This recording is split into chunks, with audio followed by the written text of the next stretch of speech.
আজকের মতো বিদায় নিচ্ছি প্রিয়। ভিডিওটি ভালো লাগলে চ্যানেলটি সাবস্ক্রাইব করে দিন। কিছু আবালদের কেটে দিব লাইক তোমাদের জন্য। আল্লাহ হাফেজ। আল্লাহ আল্লাহ আমি নিতে পারবো না আল্লাহ।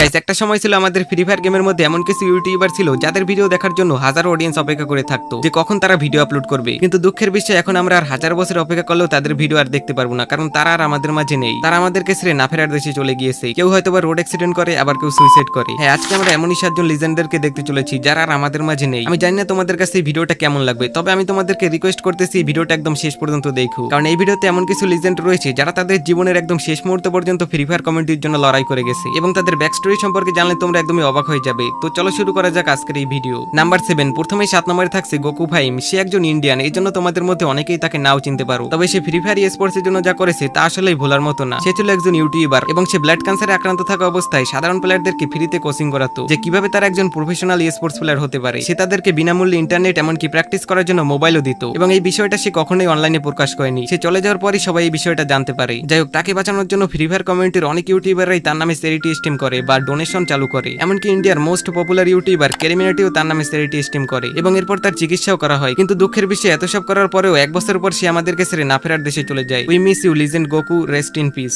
নাম্বার 6, তন্ময় গেমিং বা বস তন্ময়। একটা সময় সে ইন্ডিয়ার মোস্ট পপুলার গিল্ড বস গিল্ডের মেম্বার ছিল, এবং তার স্বপ্ন ছিল একজন বড় ইউটিউবার হওয়ার। কিন্তু দুঃখের বিষয়, তার চ্যানেলে মাত্র 3টে ভিডিও আপলোড করার পরই খবর আসে সে আর আমাদের মাঝে নেই। সে মূলত একদিন তার চ্যানেলের কিছু কাজ করার জন্য তার বাসা থেকে 50 কিলোমিটার দূরে বিল্লাস গেমিং এর বাসায় যায়, কিন্তু এরপর আর তার নিজের বাসায় ফেরা হয়নি। বিল্লাস গেমিং এর বাড়ি থেকে তার বাড়িতে ফেরার সময় সে একটা বাইক অ্যাক্সিডেন্ট করে তার জীবন হারিয়ে ফেলে। আর এখন আমরা যদি তার চ্যানেলটা দেখি তাহলে আমরা দেখতে পাবো তার চ্যানেলে প্রায় 42,000-এর মতো সাবস্ক্রাইবার রয়েছে, আর এইটা করে দিয়েছে বিল্লাস গেমিং ভাই। গাইস, তার স্বপ্ন ছিল একজন বড় ইউটিউবার হওয়ার। সে যদি বেঁচে থাকতো তাহলে তার চ্যানেলে এতগুলো সাবস্ক্রাইবার দেখে কতই না খুশি হতো।